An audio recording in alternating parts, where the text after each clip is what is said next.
Un nouveau produit d'épargne pour les particuliers voit le jour aujourd'hui, Nicolas Dose. De quoi s'agit-il? Le PER, le plan d'épargne retraite, c'est un nouveau dispositif qui fusionne tous les dispositifs qui existaient jusque-là. C'est imposé par la loi, c'est dans la loi Pacte, la loi sur la croissance des entreprises. Et donc les assureurs et les banquiers qui sont prêts dès aujourd'hui pourront peut-être vous proposer ce produit à l'achat. Alors aujourd'hui, on ne vend plus que ce type de produit, mais si vous en avez des anciens, vous les gardez évidemment. Mais quel est l'intérêt?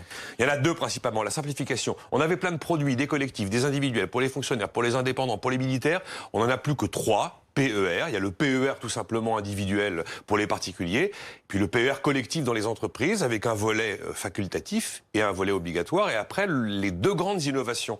Ce produit, je l'emporte avec moi toute ma vie, jusqu'à ma retraite. Même si je change de statut, que je passe de salarié à indépendant.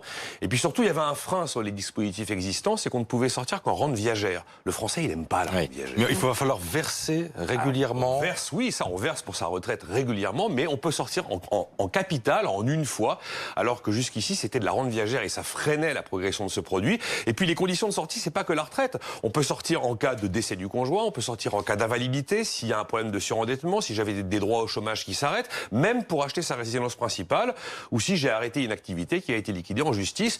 Donc il y a quand même plein de raisons effectivement d'aller vers ce genre de produit. Et ça va être de l'argent qui va être imposé. Est-ce que fiscalement c'est intéressant? Il y a une fiscalité. Oui, c'est intéressant fiscalement. Après évidemment, il faudra voir dans le détail parce qu'il y a une fiscalité soit à l'entrée, soit à la sortie. La fiscalité dépendra de votre taux d'imposition, dépendra de la composition du foyer, dépendra aussi si vous sortez en rente ou en capital. Donc là, c'est un peu au cas par cas qu'il faudra regarder ça.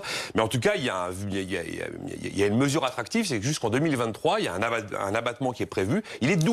Cet abattement jusqu'en 2023. Vous avez trois véritables enjeux derrière tout ça. D'abord, il faut drainer massivement l'épargne des Français vers autre chose que les fonds en euros placés en obligations qui ne rapportent plus rien et donc financer les entreprises, financer l'économie.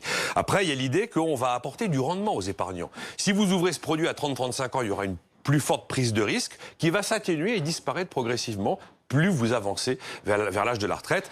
Et puis, honnêtement, au moment de la réforme des retraites, on voit bien qu'on met en place en France de la retraite par capitalisation qui ne dit pas son nom.